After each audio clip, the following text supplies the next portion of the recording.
नमस्कार दोस्तों, स्वागत है आपका अपना ही यूट्यूब चैनल टुडे एग्जाम पर। दोस्तों, जैसा कि हम लोग रेलवे के विभिन्न एग्जाम हेतु जो 30 सीरीज देख रहे हैं, आज हम 30 सीरीज की क्लास नंबर 16 देखेंगे। इससे पहले हमने आपको 15 क्लास प्रोवाइड करा दिया है।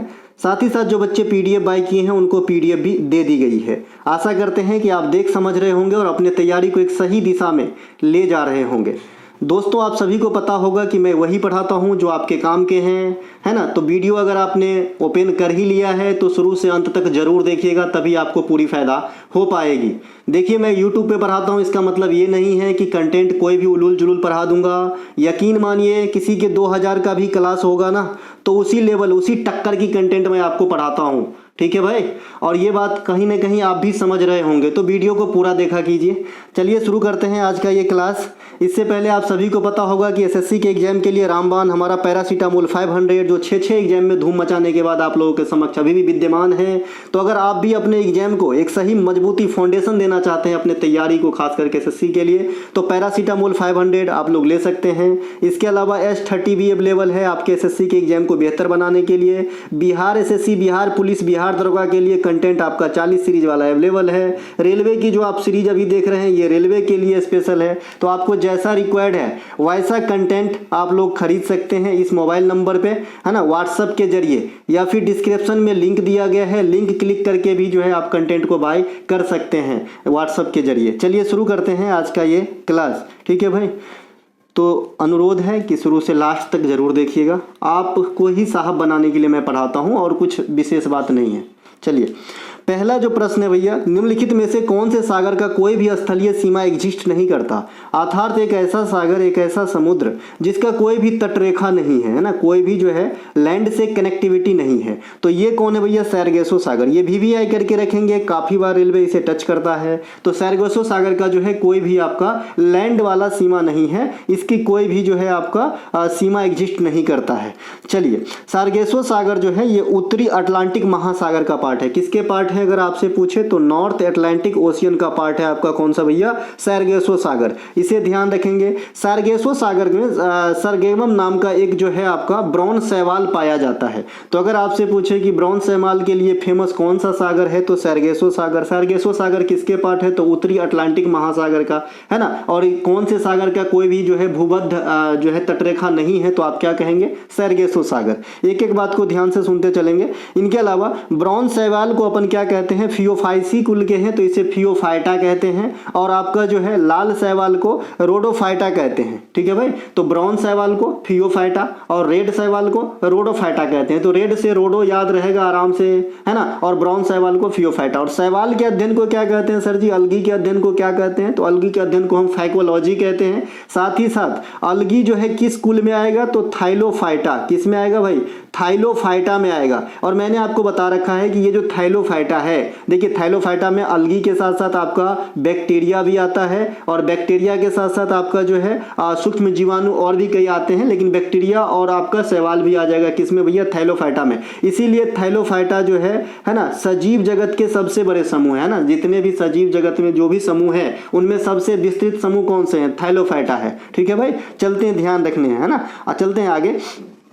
इनके अलावा दुनिया के सबसे विशाल सागर कौन सा है? दक्षिणी चीन सागर। दक्षिणी चीन सागर किसके पार्ट होंगे? तो प्रशांत महासागर के पार्ट होंगे। ये दुनिया के सबसे विशाल सागर है ना। महासागर अलग होता है, महासागर का पुत्र सागर होता है ना। जैसे अरब सागर अपने हिंद महासागर का पुत्र है जो अपने मुंबई के किनारे यानी भारत के पश्चिमी तट पे स्थित है। तो उसी प्रकार से दुनिया में सबसे बड़ा सागर जो है ये कौन सा है? दक्षिणी चीन सागर है। अब आते हैं हिंद महासागर की सबसे गहराई वाली स्थल कौन सी है? सुंडा गर्त। इसे क्या कहते हैं भैया? सुंदा ट्रेंच या सुंडा गर्त कहते हैं। सुंदा गर्त जो है ये किसके समानांतर है? ये क्वेश्चन आपसे पिछले एनटीपीसी में पूछा गया है। तो सुमात्रा द्वीप के समांतर होगा, है ना। सुमात्रा द्वीप के समांतर होगा। लेकिन अगर नजदीकी पूछेगा भाई कि नजदीक किसके हैं, तो सुमात्रा के भी नजदीक हैं और जावा के भी नजदीक हैं। तो दोनों में से कोई एक ही ऑप्शन होगा अगर नजदीक में पूछता है तो। लेकिन अगर समांतर पूछता है तो सुमात्रा आंसर करना है, ये सुमात्रा द्वीप है ना, ध्यान रखेंगे। सुंडा गर्त इंडियन और ऑस्ट्रेलियन प्लेट तथा यूरेशियन प्लेट को सीमांकित करता है या बीच में सीमा रेखा क्रिएट करता है? कौन से दो प्लेट में? ये कौन सी प्लेट की बात हो रही है भाई? खाने वाली प्लेट की नहीं भाई, जो पृथ्वी के नीचे आपका प्लेट होता है जिससे भूकंप आता है ना, तो वो वाला जो प्लेट है आपका महासागरीय प्लेट, महाद्वीपीय प्लेट है ना, तो ऑस्ट्रेलिया प्लेट और यूरेशियन प्लेट को अलग करते हैं। इंडियन ऑस्ट्रेलियन प्लेट तथा यूरेशियन प्लेट को अलग करने का काम कौन सा गर्त करता है? तो सुंडा गर्त करता है या सीमा बनाने का काम करता है। समझ में आया होगा। चलते हैं आगे। हिमालय का निर्माण भी, अब देखिए प्लेट वाली बात आ गई है, तो एक प्लेट वाली क्वेश्चन आपके हिमालय से एग्जामिनर करता है कि हिमालय का निर्माण कैसे हुआ है। तो हिमालय पर्वत का निर्माण जो है इंडियन प्लेट और यूरेशियन प्लेट के टकराने से हुई है। ठीक है भाई, टक्कर से हुई है। हिमालय के स्थान पे प्राचीन काल में टेथिज सागर हुआ करता था, ये आपको भी पता होगा। हिमालय किस प्रकार के पर्वत है भैया? बलित पर्वत का उदाहरण है। दुनिया में सबसे अधिक ऊंची चोटी माउंट एवरेस्ट का नाम किसके नाम पे रखा गया है? तो माउंट एवरेस्ट का नाम भारत के महान सर्वेक्षक जॉर्ज एवरेस्ट के नाम पे रखा गया है। इनके अलावा नेपाल में माउंट एवरेस्ट को क्या कहते हैं? सागर माथा कहते हैं। माउंट एवरेस्ट की हाइट कितनी हो जाएगी दादा? 88-50 मीटर हो जाएगी। इसके अलावा दुनिया की तीसरी सबसे अधिक हाइट वाले पर्वत जो है यानी चोटी जो है कौन सा है? तो कंचनजंगा है। और दूसरी की बात करेंगे तो केटू है, जिसे अपन गॉडविन ऑस्टिन भी कहते हैं ना, गॉडविन ऑस्टिन भी कहा जाता है अपने को। किसको? जो है केटू को, है ना, काराकोरम 2 भी कहते हैं इसे। ये दुनिया का सेकेंड यानी इसकी जो हाइट है 86-11 मीटर है ना। और दुनिया की तीसरी सबसे हाइट आपका हो जाएगा कंचनजंगा, जिसकी हाइट है 85-86 मीटर, जो सिक्किम राज्य में स्थित है। ठीक है मेरे भाई, तो ये हिमालय के बारे में कुछ डाटा। इनके अलावा एशिया की सबसे लंबी नदी, मैंने एक दिन आप लोगों से कमेंट के माध्यम से पूछा था, तो आप लोग राजा बाबू हो क्यों दोगे जवाब, है ना भैया? तो एशिया की सबसे लंबी नदी जो है ये यांगटीसी कियांग है। कौन है भैया? यांगटीसी कियांग है, इन्हें ध्यान रखेंगे। विश्व का सबसे व्यस्ततम समुद्री मार्ग अगर आपसे पूछता है, ये सब प्योरली रेलवे मेड क्वेश्चन है। ठीक है, विश्व की सबसे व्यस्ततम समुद्री मार्ग अगर पूछता है तो ये आपका उत्तरी अटलांटिक समुद्री मार्ग होता है। यह विश्व की सबसे व्यस्ततम, बिजिएस्ट, है ना, आपका समुद्री मार्ग है। और इसी समुद्र में आपका कौन सा स्थित था भैया? सरगेसो सागर, अभी आपने ऊपर में देखा था। इनके अलावा विश्व की सबसे लंबी रेल मार्ग भी पूछी जाती है, ये है ट्रांस साइबेरियन रेल मार्ग, है ना।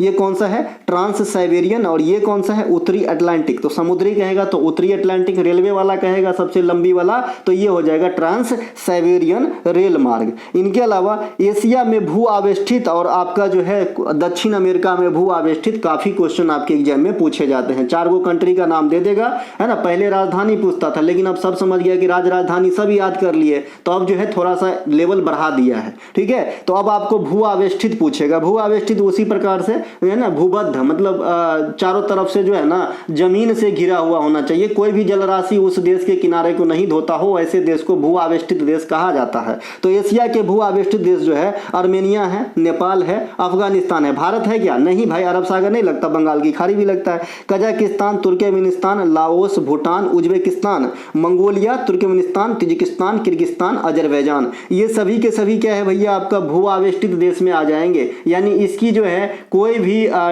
मतलब सीमा जो है जल राशि को नहीं छूता है। इनके अलावा दक्षिण अमेरिका, इसे VVI करके रखेंगे। मैंने एक बार पहले भी क्लास में पढ़ाया है, शायद किसी क्लास में, कि दक्षिण अमेरिका के जो 2 देश है बोलिविया और पराग्वे, यही 2 देश है जो स्थल रुद्ध है दक्षिण अमेरिका का। ठीक है मेरे भाई, ब्राजील भी दक्षिण अमेरिका में ही आता है दोस्त, है ना, तो इन्हें भी ध्यान रखेंगे। इनके अलावा क्षेत्रफल की दृष्टि से विश्व का सबसे भू आवेष्टित देश जो है ये कजाकिस्तान है। तो यहां से आपने भू आवेष्टित वाले टॉपिक को जो है कवर करना है, ताकि एग्जाम में आए तो पकड़ के दबोच देना है। ठीक है मेरे भाई, चलते हैं आगे। इनके अलावा कोबाल्ट तथा क्रोमियम के मिश्रण को क्या कहा जाता है? अब देखिए कोबाल्ट है ना, CO और तथा क्रोमियम के मिश्रण को क्या कहा जाता है? तो कोबाल्ट और क्रोमियम के मिश्रण को टाइलोनाइट कहा जाता है। क्या कहते हैं? टाइलोनाइट कहते हैं, टाइलोनाइट। ध्यान रखेंगे, VVI करके रखेंगे। अब वो जमाना गया कि ये फला चीज किसका अयस्क है, अब आपको ऊपर लेवल से सोचना होगा। तो कोबाल्ट और क्रोमियम के मिश्रण को अपन टाइलोनाइट कहते हैं। क्या कहते हैं? टाइलोनाइट। सोना और चांदी के मिश्रण को क्या कहते हैं? इलेक्ट्रम कहते हैं, इलेक्ट्रम। CPO एग्जाम 2022 में भी पूछा था ये, है ना। CPO CHSL शायद था वो एग्जाम, CHSL 2023 में भी पूछा था ये क्वेश्चन। ठीक है, तो रेलवे भी पूछ सकता है भाई, है ना। सोना तथा चांदी के मिश्रण को क्या कहते हैं? इलेक्ट्रम कहते हैं, इलेक्ट्रम। और कोबाल्ट और क्रोमियम के मिश्रण को टाइलोनाइट कहते हैं, टाइलोनाइट। देखिए यहाँ पे एक नाम है, इसका नाम है कांस्टेंटन। क्या नाम है भाई? कांस्टेंटन, है ना। तो ये तांबा और निकेल का मिश्रण होता है। ये होता है भैया तांबा और निकेल का मिश्रण। चाहो तो इसका स्क्रीनशॉट ले लो क्योंकि ये अच्छे क्वेश्चन में से है, ठीक है। कांस्टेंटन में जो है तांबा और निकेल का मिश्रण को कहा जाता है। इनके अलावा तांबा और जस्ता का मिश्रण आप सभी जानते हैं, पीतल को कहते हैं। तो ये तो बहुत ही कम आप पूछता है, तो इसको इग्नोर कर दीजिएगा या फिर याद रख लीजिएगा क्योंकि खराबी नहीं करेगा। इनके अलावा टंगस्टन को वॉल्फ्रेम भी कहते हैं। क्यों कहते हैं वॉल्फ्रेम? पता है क्या? जैसे टंगस्टन टॉ से स्टार्ट होता है तो संकेत लगभग टी होना चाहिए, लेकिन इसका संकेत है डब्लू। ये डब्लू वॉल्फ्रेम से ही आता है। वॉल्फ्रेम होता है, एक्चुअली वो होता है वॉल्फ्रेम से ये जो है ये डब्लू को लिया गया है। अर्थात टंगस्टन को वॉल्फ्रेम या टंगस्टन दोनों सेम ही चीज है। इसका गलनांक क्या होता है? हाईली हाई होता है, बहुत ज्यादा अपर होता है ना। 3500 डिग्री सेल्सियस से भी अधिक होती है इसकी गलनांक। इसी कारण इसका इस्तेमाल हम लोग कहाँ करते हैं? बल्ब का फिलामेंट बनाने के लिए। बल्ब का आविष्कार कौन किया था? है ना, जो है आपका एडिसन एल्वा, है ना। और बल्ब के फिलामेंट किससे बनते हैं? टंगस्टन से। एक इसी प्रकार के क्वेश्चन आपसे पूछता है कि आयरन और विद्युत हीटर का जो कॉइल होता है वो किससे बनता है? तो वो नाइक्रोम से बनता है। किससे बनता है? नाइक्रोम से बनता है। इसी प्रकार से आपको जो मतलब ये जो टांचनी होता है ना, जो सोल्डर करते हैं, सोल्डरिंग वायर किससे बनता है? आप लोग कमेंट कर दीजिएगा, ठीक है भाई। तो ये ध्यान रखेंगे, बल्ब का फिलामेंट टंगस्टन से बनता है। टंगस्टन को वॉल्फ्रेम कहते हैं। इसके अलावा टंगस्टन का संकेत डब्ल्यू होता है। इंडिया में टंगस्टन का जो पॉपुलर खान है ये राजस्थान के डेगाना में है। कहां पे? राजस्थान के डेगाना में है। टंगस्टन को 1783 में जॉन्स फॉस्टो अहलियार के द्वारा खोजा गया था, है ना। टंगस्टन का परमाणु क्रमांक 74 होता है। देखिए सोना का भी परमाणु क्रमांक डायरेक्ट पूछता है, औरम का 79 होता है। टंगस्टन का भी डायरेक्ट पूछता है, आपका 74 होता है ना। इसके अलावा इसका परमाणु भार 183 होता है। देखिए अगर किसी चीज का आपका परमाणु क्रमांक याद है तो आप परमाणु भार जो है अंदाजा लगा के निकाल सकते हैं। जैसे मैंने आपसे कहा था कि 1 to 20 तक क्या है ना, एक में 2 से गुना करके एक जोड़ना है और एक में सीधे सीधे 2 से गुना करना है। ऑड इवन नंबर पे चलता है, मैंने पहले भी आपको बता दिया है। इनके अलावा अगर इस 20 से ज्यादा वाला परमाणु क्रमांक है तो जो है द्रव्यमान संख्या या परमाणु भार कैसे पता करोगे? तो 2 से अधिक, 2.5 से अधिक और 3 के बीच में रहता है लगभग। यहाँ पे आप 74 को 2.5 से गुना कर दीजिए, कितना हो जाएगा? 74 गुने 5/2, है ना। 2 तिया के 6, 2 सत्ते के 14, 7 पंचे के 35 के 5, हाथ में 1 3 और 5 तिया 15 3 18, 185 183, है ना। तो इसके करीब आ जाता है, 2.5 के करीब होती है ना। तो ये आप अंदाजा लगा सकते हैं ऑप्शन छांटने के लिए। लेकिन कभी कभी एग्जामिनर बहुत चालाक होता है, बहुत नजदीकी का ऑप्शन दे देता है, तो उस केस में ये सिस्टम काम नहीं करता है। स्टेनलेस स्टील, लोहा, क्रोमियम, है ना। ये जो है आपका स्टेनलेस स्टील जो है लोहा, क्रोमियम और निकेल होगा भाई, कार्बन यहाँ पे लिखा है जी, है ना। लोहा, क्रोमियम और निकेल, है ना। लोहा, क्रोमियम और निकेल का मिश्रण होगा आपका स्टेनलेस स्टील। इसे भी ध्यान रखेंगे। एक वो जर्मन सिल्वर भी पूछा जाता है ना, और एक स्टेनलेस स्टील भी पूछा जाता है। इसके अलावा अगला क्वेश्चन है हमारा ओएस, फायरफॉक्स, याहू। ओएस का मतलब ऑफिस सुपरिटेंडेंट नहीं है भैया, ऑपरेटिंग सिस्टम है ना, यानी कंप्यूटर के क्षेत्र में हम बात कर रहे हैं। तो ओएस, फायरफॉक्स और याहू, इनमें से कौन सा एक सिस्टम सॉफ्टवेयर का उदाहरण है? तो जो सिस्टम सॉफ्टवेयर का उदाहरण है ये ओएस है, ऑपरेटिंग सिस्टम है जो सिस्टम सॉफ्टवेयर के अंतर्गत आती है। बाद बाकी फायरफॉक्स जो है आपका एप्लीकेशन सॉफ्टवेयर में आ जाएगा और याहू वगैरह जो है सर्च इंजन में आ जाएगी, ठीक है। अब क्या क्या होता है आइए आगे समझते हैं। ऑपरेटिंग सिस्टम जो है आपका क्या करता है? सीपीयू, मेमोरी, स्टोरेज इत्यादि को जो है प्रबंधन, मैनेज का काम करने का काम करता है आपका, है ना, ऑपरेटिंग सिस्टम। ये क्या हो जाएगा? सिस्टम सॉफ्टवेयर का उदाहरण है, एसएस का उदाहरण है, यानी स्क्रीनशॉट का उदाहरण नहीं भैया, सिस्टम सॉफ्टवेयर का उदाहरण है। इसके अलावा सिस्टम सॉफ्टवेयर एक प्रकार का कंप्यूटर प्रोग्रामिंग होती है जिसे कंप्यूटर के हार्डवेयर और एप्लीकेशन प्रोग्राम को चलाने के लिए कोडित किया गया होता है, उसे हम सिस्टम सॉफ्टवेयर कहते हैं। कुछ उदाहरण जैसे कंपाइलर है, लिनक्स है, एमएस विंडोज है। देखिए यहाँ पे बच्चे गलती करते हैं क्योंकि जब एमएस माइक्रोसॉफ्ट में एक्सेल भी होता है, वर्ड भी होता है, ऑफिस भी होता है और विंडोज भी होता है ना। तो ये चारों आपके ऑप्शन में देके पूछता है कि निम्नलिखित में से कौन सा एक सिस्टम मतलब एप्लीकेशन सॉफ्टवेयर का उदाहरण नहीं है, तो उस केस में आपको एमएस विंडोज मारना होगा। एमएस विंडोज जो है ये सिस्टम सॉफ्टवेयर का उदाहरण के अंतर्गत आता है, जबकि अन्य 3 जो रहेगा, है ना, एमएस एक्सेल हो गया, ऑफिस हो गया,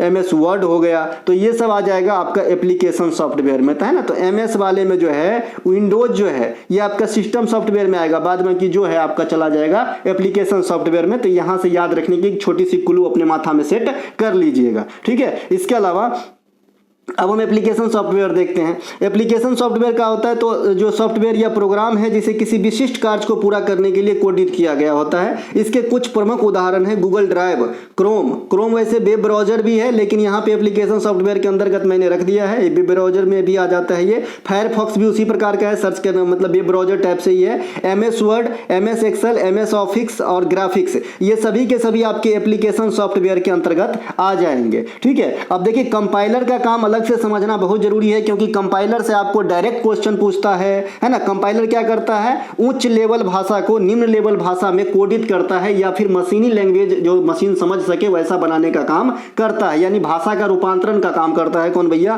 कंपाइलर। यहाँ पे लिखा है हाई लेवल लैंग्वेज, HLL या मशीनी language, machine language level language है ना। तो इसमें जो है कन्वर्ट करता है कंपाइलर हाई लेवल लैंग्वेज को। ठीक है, हाई लेवल लैंग्वेज को मशीनी लैंग्वेज में या फिर लो लेवल लैंग्वेज में कन्वर्ट करता है। इसके अलावा सर्च इंजन का कुछ उदाहरण है, जैसे गूगल है, याहू है, बैदू है, विंग है, डीडी गो अर्थात डक गो इसको बोलते हैं। ठीक है, तो ये सब जो है सर्च इंजन का उदाहरण है ना। अपन ज्यादा गूगल का इस्तेमाल करते हैं तो इस सब के ज्यादा ध्यान हमारे नहीं रहता है, लेकिन आपको एग्जाम के व्यू से रखना होगा। ठीक है मेरे भाई, आप लोग बताना भाई www का आविष्कार किसने किया था, इतना ही बता देना, काम बनेगी। इनके अलावा अगला है भैया खेलो इंडिया यूथ गेम 2024। खेलो इंडिया यूथ गेम 2024 में कुल कितने खेल शामिल थे, तो 26 खेल शामिल थे। ये VVI करके रखेंगे, ये सारे एग्जाम के लिए VVI है, चाहे कोई सा भी एग्जाम हो, क्योंकि आप जानते हैं खेल को बढ़ावा देने के लिए जो है कई सारे स्कीम चलाए गए अपने यहाँ। और खेलो इंडिया के कई सारे फॉर्मेट होते हैं, पैरा होते हैं, यूनिवर्सिटी वाला होता है ना। इसके अलावा खेलो इंडिया मेन वाला होता है। तो खेलो इंडिया यूथ गेम जो है 2024 वाला खेल, इसमें 26 को खेल शामिल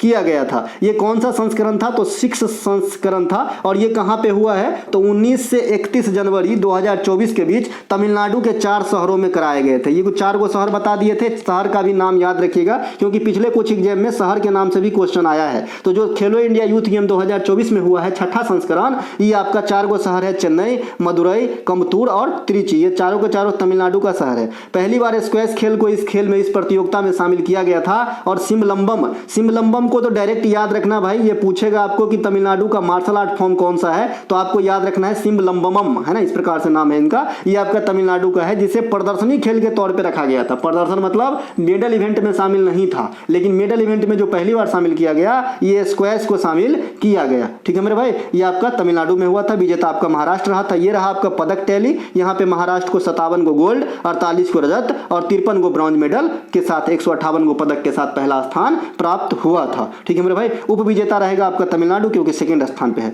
इनके अलावा खेलो इंडिया यूथ गेम 2024 में सर्वश्रेष्ठ प्रदर्शन तेलंगाना के तैराक वृत्ति अग्रवाल का रहा था। तो कल होके अगर आपसे पूछे भैया कि वृत्ति अग्रवाल का संबंध है ना, वृत्ति अग्रवाल का संबंध जो है ये आपका किस खेल से है, तो क्या कहोगे, तैराकी से है ना, तैराकी से है। इसी प्रकार से एक मैंने पहले भी बता रखा है, अनूस अग्रवाल का संबंध है ना, अनूस अग्रवाल का संबंध, अनूस अग्रवाल का संबंध जो है घुड़सवारी से है। ये भी ध्यान रखेंगे अनूस अग्रवाल का, है ना। ठीक है ना भाई, हाँ ठीक है भाई, चलते हैं आगे। हो गया, ठीक है। अगला है भैया खेलो इंडिया यूथ गेम की शुरुआत 2018 में, है ना, कहाँ पे हुआ था, खेलो इंडिया स्कूल गेम के नाम से हुआ था, दिल्ली में हुआ था। इसके अलावा वर्ष 2023 के लिए खेलो इंडिया यूथ गेम का 5वां संस्करण कहाँ पे, मध्य प्रदेश में कराए गए थे। मध्य प्रदेश के 8 गो शहर जो है इनमें इंक्लूड हुआ था। देखिए खेलो इंडिया पैरा गेम पहली बार हुआ है, तो ये भी आपके एग्जाम में आने के लिए तैयार ही रहेगा। पहली खेलो इंडिया पैरा गेम में कितना खेल शामिल था, तो 7 गो खेल शामिल था, है ना। और ये जो है आपका शुभंकर रखा गया था छोटी गोरैया के नाम पे, जिसका नाम था उज्ज्वला। विजेता रहे हैं हरियाणा, क्योंकि इनको 105 को पदक प्राप्त हुए हैं। और दूसरा स्थान रहा था आपका उत्तर प्रदेश का, तो इन्हें भी ध्यान रखेंगे। चलते हैं आगे हम। अगला प्रश्न है हमारा, रेलवे वार्षिकी के अनुसार भारतीय रेलवे की नेटवर्क की वर्तमान 2023 तक लंबाई कितनी है। VVI कर लीजिएगा इसको, क्योंकि आज तक ऐसा नहीं हुआ कि किसी भी एग्जाम के सीरीज में ये क्वेश्चन ना पूछा गया हो। रेलवे की मैं बात कर रहा हूं, अब हर शिफ्ट में तो नहीं पूछेगा ना, लेकिन किसी न किसी शिफ्ट में चिपकाता है ये, तो ध्यान रखेंगे 2023 तक जो है ये भारतीय रेल की कुल लंबाई जो है, यहाँ पे लिखना भूल गए हैं जी, एक सेकेंड। तो ये लंबाई जो है टोटल भूल गया था लिखना, तो ये हो जाएगा भैया 68,58 किलोमीटर, 68,584 किलोमीटर 2023 के आखिरी तक भारतीय रेलवे लाइन की लंबाई है। तो ये ध्यान जरूर रखना, आंकड़ा कम से कम एग्जैक्ट नहीं तो 68,000 जरूर याद रखियो, है ना। भारत की रेलवे की शुरुआत 1853 में हुआ था, डलहौजी के समय हुआ था। पहली रेलगाड़ी मुंबई से थाने के बीच चली थी, कुल 34 किलोमीटर की दूरी तय करी थी। भारत में रेलवे की लाइसेंस की आवश्यकता नहीं होती, यानी रेलवे को चलाने के लिए लाइसेंस के कोटे से बाहर रखा गया है। भारत में तंबाकू का उद्योग अगर आप करते हो तो आपको लाइसेंस की ज़रूरत होती है, वैसे ही रेलवे में कोई भी लाइसेंस की ज़रूरत नहीं होती है। यह सार्वजनिक क्षेत्र का सबसे बड़ा उपक्रम है, केंद्र सरकार का उपक्रम है, केंद्र सरकार का स्वामित्व होता है। वर्तमान समय में भारत के सबसे बड़े नियोक्ता भारतीय रेलवे है ना, सबसे बड़े जो नौकरी देने का काम करता है ये भारतीय रेल है। भारतीय रेल का विश्व में चौथा स्थान है, इसे भी ध्यान रखेंगे। इनके अलावा एशिया में दूसरा होगा। दुनिया की सबसे लंबी रेलवे प्लेटफार्म पहले गोरखपुर का था, अब जो है आपका सिद्धारूढ़ा हुबली कर्नाटक का हो गया है। ये सबसे लंबी प्लेटफार्म है दुनिया में इस समय। भारत में पूर्णतः इलेक्ट्रीफाइड रेलवे नेटवर्क वाला पहला राज्य हरियाणा बन गया है। तो ये करंट सेक्शन से क्वेश्चन है रेलवे के लिहाज से। इनके अलावा पूर्ण रूप से इलेक्ट्रीफाइड पहला रेलवे जोन WCR जबलपुर है ना, वेस्ट सेंट्रल रेलवे। तो ये आपका जो है पूर्ण रूप से इलेक्ट्रीफाइड हो गया, पूरे रेलवे जो है आपका जोन ही इलेक्ट्रीफाइड हो गई है, यानी RE एरिया वाला हो गया है। RE एरिया मतलब OHE वाला नहीं होता है क्या, ऊपर वायर से रगड़ के चलता है पेंटा, वो वाला सेक्शन हो गया। कोई भी जो है मतलब कोई भी ऐसा लाइन नहीं है जहां तक नहीं पहुंचा है, वो WCR हो गया। पूरा ऐसा राज्य हरियाणा हो गया है। इनके अलावा सबसे अधिक रेलवे लाइन की विस्तार किस राज्य में है, तो ऑब्वियसली उत्तर प्रदेश में सबसे ज्यादा रेलवे लाइन की विस्तार है। भारत का पहला रेलवे यूनिवर्सिटी कहां खोला गया था, 2018 में बड़ोदरा में माननीय मंत्री पीयूष गोयल जी के द्वारा उद्घाटन किया गया था। तो इन्हें भी ध्यान रखेंगे, 2018 बड़ोदरा में खोला गया था। वित्तीय वर्ष 22-23 में कितने नए वंदे भारत एक्सप्रेस चलाए जाने की बात कही गई थी। क्यों पता है क्यों ये चर्चा का विषय है, क्योंकि 4,400 वंदे भारत एक्सप्रेस का कमिटमेंट तो कर दिया गया था बजट के दौरान, लेकिन हुआ क्या, अभी तक जो है इसका 10% जो है नहीं दौड़ा है पटरी पे, और समय खत्म होने वाला है, क्योंकि आगामी 3 साल में ही बात कही गई थी। ठीक है भाई, तो इसीलिए ये चर्चा का केंद्र रहेगा, जो है आपके एग्जाम में क्वेश्चन छपेगी। तो अगर आपसे पूछेगा कि वित्तीय वर्ष 22-23 में कितने नए वंदे भारत एक्सप्रेस चलाए जाने की बात कही गई थी, तो 400 आंसर कीजिएगा। ठीक है, भारत में सबसे पहले वंदे भारत एक्सप्रेस 2019 में बनारस से दिल्ली के बीच चलाई गई थी, है ना। और वंदे भारत एक्सप्रेस इस समय इंडिया में सबसे फास्टेस्ट ट्रेन है ना। इसे ट्रेन 18 भी कहा जाता है। क्या कहा जाता है, ट्रेन 18 भी कहा जाता है वंदे भारत को, इसे भी ध्यान रखें। वर्तमान में 19 रेलवे जोन है, अगर आप कोलकाता मेट्रो को इंक्लूड करते हो तो। ठीक है, कोलकाता मेट्रो सहित जो है 19 रेलवे जोन है। और सबसे नवीन रेलवे जोन दक्षिण तटीय रेलवे, जिसका मुख्यालय आपका विशाखापत्तनम में है ना। विशाखापट्टनम में जो है आपका नया रेलवे जोन का मुख्यालय है। किस जोन का, तटीय, दक्षिण तटीय रेलवे। दक्षिण तटीय को अपन क्या लिखेंगे, साउथ, है ना, साउथ तटीय, कोस्टल साउथ, इस प्रकार से CO छोटा सा होगा, फिर इस प्रकार से SCOR होगा, है ना, दक्षिण तटीय रेलवे। ये 2019 में बना था और इसका मुख्यालय आपका कहाँ पे है, विशाखापत्तनम में। भारत में सबसे विस्तृत रेलवे जोन कौन सा है, उत्तर रेलवे जोन, दिल्ली वाला, है ना, फिरोजपुर भी आ जाएगा इसमें, दिल्ली भी आ जाएगा। ये सब जो है उत्तर रेलवे जोन सबसे विस्तृत रेलवे जोन है, तो इन्हें भी ध्यान रखेंगे। कवच रेलवे दुर्घटना को टालने के लिए इजाद किया गया एक प्रकार का टेक्नोलॉजी है कवच, है ना। कवच क्या है, अभी कवच पे काफी काम चल रहा है ना, चूंकि मैं इन संस्था से जुड़ा हुआ हूं तो पता चल रहा है ना। कवच का जो है काम हर जगह लगभग जारी है ना, तो चल रहा है। तो कवच ध्यान रखेंगे, आपके एग्जाम में आ सकते हैं कवच भी, है ना। इसके अलावा जो आपका कोंकण रेलवे है उसकी स्थापना और शुरुआती वर्ष पूछी जाती है, तो स्थापना होती है कोंकण रेलवे की 1990 में और शुरुआत हुआ था 1998 में। और कोंकण रेलवे 3 स्टेट को जो है सेवा दे रहा है, महाराष्ट्र को, गोवा को और आपका जो है कर्नाटक को। तो इन्हें भी ध्यान रख लेंगे कोंकण रेलवे को। ठीक है भाई, और अभी अंडर वाटर मेट्रो जो चला है ये आपका चला है कोलकाता के अंदर, और पहली मेट्रो भी कोलकाता के अंदर ही चला था। तो ये दोनों बात कोलकाता के लिए आंसर रखेंगे। इनके अलावा अंतिम वस्तु, अंतिम सेवाएं तथा मध्यवर्ती वस्तु में कौन सा GDP की गणना में शामिल नहीं किया जाता है। 1-2 दिन पहले भी मैं ये पढ़ाया हूँ, लेकिन दूसरे क्लास में पढ़ाया हूँ, रेलवे वाले में नहीं पढ़ाया हूँ। तो ये मध्यवर्ती वस्तु है, कल या परसों मैंने पढ़ाया था। और इसका एग्जाम्पल भी मैंने दिया था कि मान लीजिए कोई टायर फैक्ट्री है, तो टायर का जो प्रोडक्शन होता है वो तो वहीं पे काउंट हो गई, ये मैं सिर्फ समझाने के लिए। और उसी प्रकार से कोई कार फैक्ट्री है, तो जो कार बनाया है ना, तो यहाँ भी आपका जो टायर लगा है, एक टायर की गणना यहाँ भी कर लो, यहाँ भी कर लो, तो 2 बार काउंट हो जाएगी ना भाई। ये सिर्फ समझने के लिए है, मध्यवर्ती वस्तु से इसका कोई लेना देना नहीं है, क्योंकि मध्यवर्ती वस्तु उस वस्तु को कहते हैं जो फाइनल वस्तु को बनाने में मदद करता है ना। एक प्रकार का ये भी कच्चा माल ही है। ठीक है मेरे भाई, ये सिर्फ समझने के लिए कि भाई जो कच्चा माल की भी गिनती हो जाए और फाइनल माल की भी गिनती हो जाए तो डबल गिनती हो जाएगा ना। तो इसीलिए जो है मध्यवर्ती वस्तु को शामिल नहीं किया जाता है GDP की गणना में। इनके अलावा जीडीपी किसी भी देश की अर्थव्यवस्था में एक वित्तीय वर्ष में उत्पादित सभी वस्तु और सेवाओं का अंतिम मौद्रिक मूल्य होता है। कोई आप काम कर रहे हैं, उसकी भी कुछ ना कुछ मौद्रिक मूल्य होगा, तो ये सब जीडीपी के मतलब निर्माण में आप योगदान तो दे रहे हैं। अगर आप कुछ नहीं कर रहे हैं तो फिर कुछ नहीं दे रहे। इनके अलावा जीडीपी माइनस डिप्रिसिएशन अर्थात मूल्यह्रास, जिससे हम एनडीपी निकालते हैं, नेट डोमेस्टिक प्रोडक्ट निकालते हैं, ठीक है। और ये मूल्यह्रास क्या होता है मैंने इसके बारे में बता दिया है आपको कि कोई चीज़ आप आज नया मोबाइल लिए 12,000 का, 2 साल यूज किए, 2 साल यूज करने में जो हानि हुआ ना वही मूल्यह्रास है और क्या। इसके अलावा डिस्पोजेबल पर्सनल इनकम क्या होता है, आपके जो पर्सनल इनकम आती है उसमें से जो आप डायरेक्ट टैक्स या प्रत्यक्ष कर को घटा देते हैं, खास करके इनकम टैक्स होगा, इनकम कमा रहे हो तो इनकम में टैक्स ना होगा जी, तो इनकम टैक्स को अगर आप चुकता कर देते हो तब जो बचता है ना उससे आप मेला देखिए, चाहे आप लंदन घूमिए, उसको बोलते हैं disposable personal income. Gross national product GNP, GNP क्या होता है, GDP plus X minus M. मैंने बता दिया है इससे पहले भी कि भाई जीडीपी में जो है विदेश से आया हुआ धन को जोड़ देते हैं और देश में विदेशी नागरिक के द्वारा कमाया गया धन को घटा देते हैं। जैसे राम नाम का आदमी उत्तर प्रदेश से बिलोंग करते हैं, लेकिन वो कुवैत में जाके कमा रहा है, फिटर का काम कर रहा है, तो जो कमा रहा है ना वो जीडीपी में जोड़ा जाएगा। और अगर सैम नाम का आदमी जो इंग्लैंड का रहने वाला है और बिहार में लिट्टी चोखा बेच रहा है, तो उसकी जो कमाई होगी उसको घटा देंगे, तब निकलता है हमारा क्या, जीएनपी निकलता है, ठीक है। यही चीज लिखा है यहाँ पे। निम्न स्तरीय वस्तु पर जो है मांग और पूर्ति का नियम एप्लीकेबल नहीं होता है, ये ध्यान रखेंगे निम्न स्तरीय वस्तु पे, है ना। इनके अलावा माफ कीजिएगा, गिफन वस्तु पे लागू नहीं होता है मांग और पूर्ति का नियम। यहाँ पे लिखा है निम्न स्तरीय वस्तु जो है ना उपभोक्ता के आय में वृद्धि से जो है उस पर ज़्यादा प्रभाव नहीं पड़ता है। जैसे मान लीजिए कि आपका सैलरी 2,000 रुपये महीना है, तो आप 20 रुपये वाला जो है चावल खरीद के खा रहे होंगे। मान लीजिए सैलरी आपका 8,000 हो जाएगा, तो आपका मन भी तो बढ़ेगा, तो 20 से 30 रुपये वाला खाने लगेंगे। तो यहाँ पे यही चीज़ लिखा है कि निम्न स्तरीय वस्तु वह वस्तु है जिसकी मांग किसी भी उपभोक्ता की आय में वृद्धि होने से विपरीत हो जाती है, मतलब घट जाती है, तो उसे निम्न स्तरीय वस्तु कहते हैं, ठीक है मेरे भाई। इसके अलावा अपघटन होने पर चूने का पत्थर ...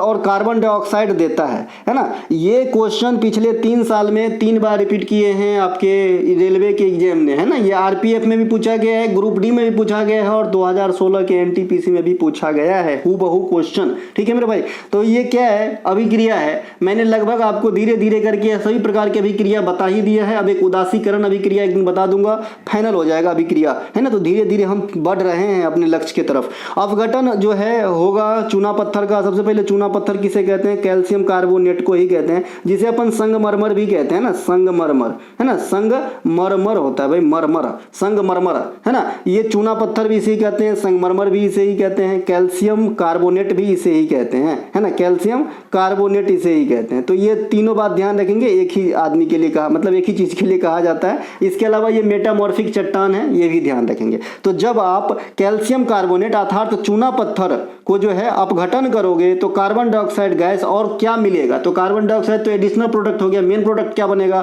तो यहाँ पे आप समीकरण के माध्यम से समझ सकते हैं, कैल्शियम ऑक्साइड बनेगा, CaO बनेगा। ये कैसे बनता है, यहाँ पे देखिए, ये जो है आपका अपघटन अभिक्रिया अर्थात वियोजन अभिक्रिया। मैंने बताया था वियोजन अभिक्रिया 3 प्रकार की होती है ना। एक आपका विद्युत अपघटन होता है, एक आपका प्रकाश अपघटन होता है और एक आपका तापीय अपघटन होता है, इलेक्ट्रोलाइसिस, थर्मोलाइसिस, फोटोलाइसिस। ये सब क्या होता है, वियोजन अभिक्रिया ना, इसे अपघटन अभिक्रिया भी कहते हैं। और इसमें क्या होता है, एक उत्पाद टूट के 2 नए उत्पाद का निर्माण करता है। यहाँ पे आप कैल्शियम कार्बोनेट या फिर चूना पत्थर कहिए या फिर संगमरमर कहिए, इनको जब आप हीट देते हो, गर्म करते हो, उष्मा देते हो, और ये उष्मा का वैल्यू 840 डिग्री तक होनी चाहिए या उससे अधिक होनी चाहिए, तब आप जोगे तो ये कैल्शियम ऑक्साइड और कार्बन डाइऑक्साइड गैस जो है आपका बनेगा। ये कैल्शियम ऑक्साइड को अपन क्या कहते हैं, क्विक लाइम कहते हैं। क्या कहते हैं भैया, क्विक लाइम कहते हैं, जिंदा चूना कहते हैं, जीवित चूना कहते हैं, या फिर कली चूना भी इसे कहते हैं, कली चूना, है ना, कली चूना भी कहते हैं। और वो बुझा हुआ चूना होता है, ये कली चूना कहते हैं अपन। तो कली चूना आपका प्राप्त होगा और कार्बन डाइऑक्साइड प्राप्त होगा जब आप संगमरमर या फिर चूना पत्थर को अपघटित करोगे ताप की उपस्थिति में। इनके अलावा उपयुक्त अभिक्रिया में जब टेम्परेचर 840 डिग्री या उससे अधिक रखी जाए तो कैल्शियम कार्बोनेट विघटित होकर 2 नए तत्वों का निर्माण करते हैं, जैसे कैल्शियम ऑक्साइड और कार्बन डाइऑक्साइड। इस प्रक्रिया में चूना पत्थर का उष्मीय अपघटन हुआ है, क्योंकि आप जो है यहाँ पे ऊर्जा के रूप में उष्मा को दिए हो, न कि इलेक्ट्रिसिटी दिए हो, है ना। तो यहाँ पे जो है आपका उष्मीय अपघटन कहलाएगा। अगर आप जो हीट दिए हो तो उष्मीय हो गया, अगर आप विद्युत दिए होते तो क्या हो जाएगा, विद्युतीय अपघटन हो जाता, है ना, इलेक्ट्रोलाइसिस हो जाता। इनके अलावा अंडा का जो पपड़ी होता है ना, कवच, है ना, अंडा अंडा का ऊपर का खोल, वो भी बना होता है आपका किसका, कैल्शियम कार्बोनेट का, इसे भी ध्यान रखेंगे। ये भी CaCO3 का ही बना होता है आपका अंडा का पपड़ी, है ना। इनके अलावा संगमरमर को कैल्शियम कार्बोनेट कहा जाता है। इसके अलावा यह एक मेटामॉर्फिक चट्टान का उदाहरण है, जैसा कि मैंने अभी आपको बताया, चाहे कैल्शियम कार्बोनेट कहिए, चूना पत्थर कहिए, है ना, या फिर मेटामॉर्फिक चट्टान कहिए, कोई फर्क नहीं पड़ता, या कैल्शियम कार्बोनेट कहिए। इनके अलावा अब एक अभिक्रिया और इंपॉर्टेंट है। जब अभी तो आपने देखा कि भाई कैल्शियम कार्बोनेट को जब मैंने गर्म किया था तो जिंदा चूना प्राप्त हुआ था।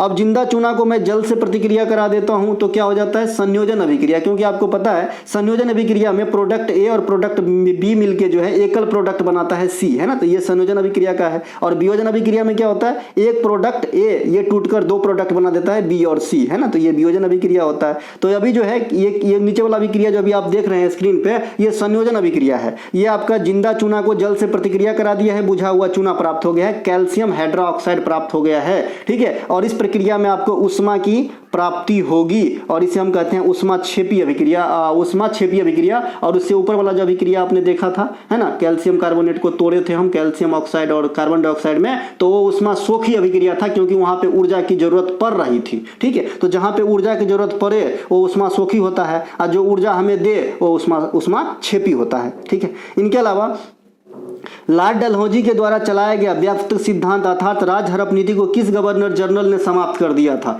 है ना। देखिए शुरुआत वाला तो सब याद रखते हैं, आपको समाप्ति वाला भी याद रखना है। तो ये समाप्त किए थे कैनिंग ने। उसी प्रकार से आपसे पूछता है ना, इसी प्रकार से आपसे पूछता है कि भाई बर्नाकुलर, जो बर्नाकुलर एक्ट था ना, बर्नाकुलर एक्ट, ये आया था आपका किसके काल में, ये आया था आपके लीटन के काल में, है ना, लॉर्ड लीटन के काल में। इसे समाप्त कौन किया था, तो रिपन के काल में। इसे समाप्त कौन कौन किए थे, तो रिपन ने किए थे। तो ये जो है लाया कौन और समाप्त कौन किए, तो ये दोनों ध्यान रखेंगे। इनके अलावा तो यहाँ पे लॉर्ड कैनिंग हो गया भैया, है ना। इनके अलावा लॉर्ड डलहौजी ने सबसे पहले 1848 में किसे हड़पा था या फिर ब्रिटिश राज में मिलाया था, तो सतारा राज को। सतारा महाराष्ट्र में एक जगह है। इनके अलावा फिर अवध को 1856 में। डायरेक्ट इस भी याद रखना, पिछले जो ग्रुप डी हुआ 2022 के अंदर, है ना, लगभग एक सप्ताह तक इसी लाइन से क्वेश्चन घूमते रहे गुरुजी, है ना। इसी लाइन से कभी सतारा पूछे, कभी झांसी पूछे, कभी आपका अवध पूछे कि कब किए भैया, इस भी पूछ रहा था। तो भैया ये इस भी जरूर ध्यान रख लियो। इनके अलावा डलहौजी के समय किए गए कुछ प्रमुख कार्यों में सबसे बड़ा काम है रेल वाला बात हमने ऊपर कर ही लिया है।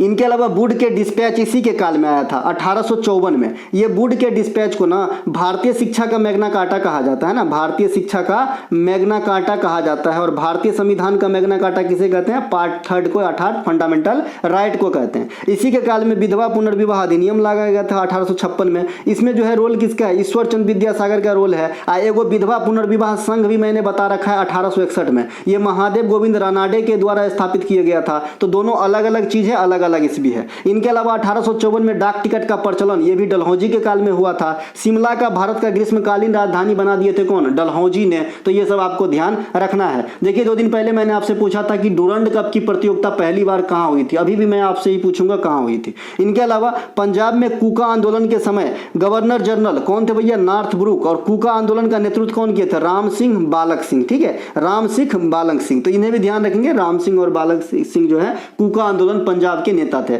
इसी प्रकार से संथाल विद्रोह के नेता सिद्धू और कान्हू थे। उसी प्रकार से आपसे अहोम विद्रोह के नेता गोमधर कुंवर थे। ये सब आपसे पूछा जाता है, ठीक है, डायरेक्ट पूछा जाता है। इनके अलावा खिलाफत आंदोलन अली बंधु थे। इनके अलावा होम रूल लीग तिलक साहब थे। ये सब ध्यान रखेंगे। इनके अलावा बंगाल विभाजन 1905 में होती है ना। और विक्टोरिया मेमोरियल हॉल की स्थापना कर्जन के द्वारा किया गया था। मतलब बंगाल विभाजन और विक्टोरिया मेमोरियल हॉल ये दोनों किसके साथ जुड़ा हुआ है, तो कर्जन के साथ जुड़ा हुआ है। इन्हें ध्यान रखेंगे। कोलकाता में सर्वोच्च न्यायालय की स्थापना 1774 में वैरन हैंगस्टस के काल में हुआ था। ये बैरन हैंगस्टस ही जो है ये बंगाल का प्रथम गवर्नर है ना, बंगाल का प्रथम गवर्नर है बैरन हैंगस्टस। खाली गवर्नर जनरल, माफ कीजिएगा, बंगाल का प्रथम गवर्नर जनरल बैरन हैंगस्टस, ठीक है। खाली गवर्नर तो रॉबर्ट क्लाइव हुए, है ना, लेकिन उनको जो है पूर्णतः नहीं दिया गया ऐसा संज्ञा, लेकिन उसको दिया गया पूर्णतः संज्ञा की जाइए बंगाल का पहले गवर्नर जनरल है। फिर इंडिया के अलग हुए, फिर वायसराय आपका जो है कैनिंग हुए, है ना। तो ये सब चलता रहा। इनके अलावा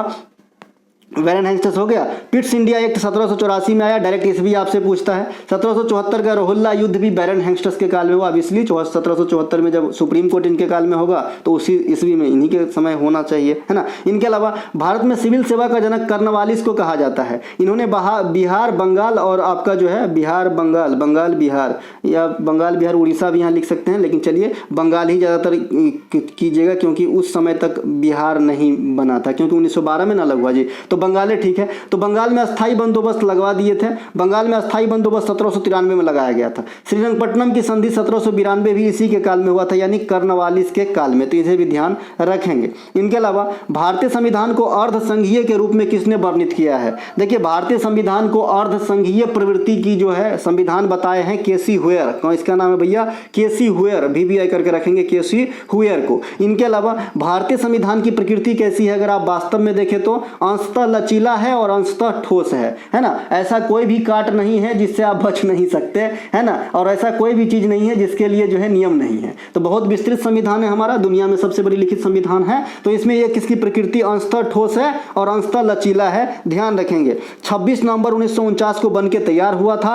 26 जनवरी 1950 को हमने लागू किया था लाहौर अधिवेशन को तरोताजा करते हुए, जो 1929 में जवाहरलाल नेहरू की अध्यक्षता में लाहौर में पूर्ण स्वराज की मांग की गई थी, है ना। तो इसी को तरोताजा करने के लिए जो हमने 26 जनवरी तक का इंतजार किया, नहीं तो बनके तो 49 में ही तैयार हो गए थे, 26 नवंबर को ही, है ना। इसके अलावा संविधान निर्माण के समय 22 गो भाग था, 395 गो आर्टिकल और 8 गो अनुसूची था, है ना, और 14 गो भाषा को मान्यता प्राप्त था और 7 गो मौलिक अधिकार था। ध्यान रखेंगे ये संविधान के निर्माण के समय का डाटा है। इसके अलावा नीचे वाले लाइन में अगर आएंगे तो ये डाटा देखिए कैसे बदल जाता है। वर्तमान में संविधान में भाग तो 22 ही हैं, लेकिन अगर एक एक आप काउंट करेंगे तो 25 भागों में विभक्त होगा। ये कैसे हो गया कि जब मौलिक अधिकार आप मौलिक कर्तव्य जब आपने ऐड किया तो 4 से 4 का ए भाग क्रिएट हो गया। जब आपका जो है नगर पालिका आपने क्रिएट मतलब ऐड किए तो 9 से 9 का ए जो है बना लिए, और जब आपका सहकारी समिति वाला प्रावधान आपने जोड़ा तो 9 से 9 का बी बना लिया। तो ये 3 आपका ब्रांचेस बन गया, तो 22 और 3 आपका 25 हो जाएगा। अगर बोलते हैं कि भाई कितने भागों में विस्तृत है ना, लेकिन अगर सिर्फ ये पूछता है कि कितना भाग है तो 22 को भाग आज भी है, नंबरिंग 22 तक ही है, 23 आप कहीं नहीं देखेंगे, है ना। 9 से 9 का ए भले बना दिया गया, मतलब 9 का एक सब भाग है। इनके अलावा 8 गो अनुसूची से बदल के अब 12 गो अनुसूची हो गया, तो 4 गो अनुसूची कैसे आया ये भी पूछा जाता है, तो संवैधानिक संशोधन के द्वारा। इनके अलावा जो आपका 14 गो भाषा का मान्यता प्राप्त था पहले, तो अभी 22 गो भाषा को मान्यता प्राप्त है। इनके अलावा जो है आपका भाषा को इसके अलावा यही चीज़ है कि 22 गो भाषा को संवैधानिक दर्जा प्राप्त है। मौलिक अधिकार की संख्या 1 गो घट गई, क्योंकि आप सभी को पता होगा 44वां संविधान संशोधन 1978 के द्वारा संपत्ति के अधिकार को मौलिक अधिकार से हटा के आर्टिकल 300 के ए में विधिक अधिकार के रूप में प्रतिस्थापित किया गया। तब से लेकर अभी तक मात्र 6 मौलिक अधिकार हैं, पहले 7 हुआ करता था। 11 मौलिक कर्तव्य है। मौलिक कर्तव्य की जो है कहानी बड़ी दिलचस्प है, कई बार मैंने आपको बता चुका है। भाई 42वां संविधान संशोधन 76 के द्वारा स्वर्ण सिंह समिति की अनुशंसा पे 8 प्रकार की मौलिक कर्तव्य जोड़े जाने थे, लेकिन जोड़े गए 10 प्रकार के। 11वां आया 2002 में 86वां संविधान संशोधन के द्वारा, जो शिक्षा से संबंधित थे। भारत में संघीय व्यवस्था जिसकी कुछ प्रमुख गुण क्या है? दोहरी सरकार, है ना, दोहरी सरकार। जैसे अब बिहार में अलग सरकार है, भाग्येंद्र में अलग सरकार है, स्वतंत्र न्यायपालिका, लेकिन अपने यहाँ दोहरी नागरिकता नहीं होते। नागरिकता के मामले में एकल नागरिकता है ना, नागरिकता जो है एकल है, लेकिन सरकार दोहरी है। तो ये जो है भारतीय संविधान के संघीय व्यवस्था का एक जो है आपका विशेषता है। इसके अलावा कार्यपालिका से न्यायपालिका का जो अलगाव है ये आर्टिकल 50 के अनुसार होती है। न्यायपालिका का प्रधान कौन होता है व्यक्तिगत रूप से? तो सर्वोच्च न्यायालय के जो चीफ जस्टिस होते हैं, आज ही बदलने वाले हैं, आपका खन्ना साहब बनेंगे, है ना। इनके अलावा चंद्रचूड़ साहब रिटायर हो रहे हैं, तो 51वें नंबर के बनेंगे जो अभी बनेंगे, ठीक है भैया।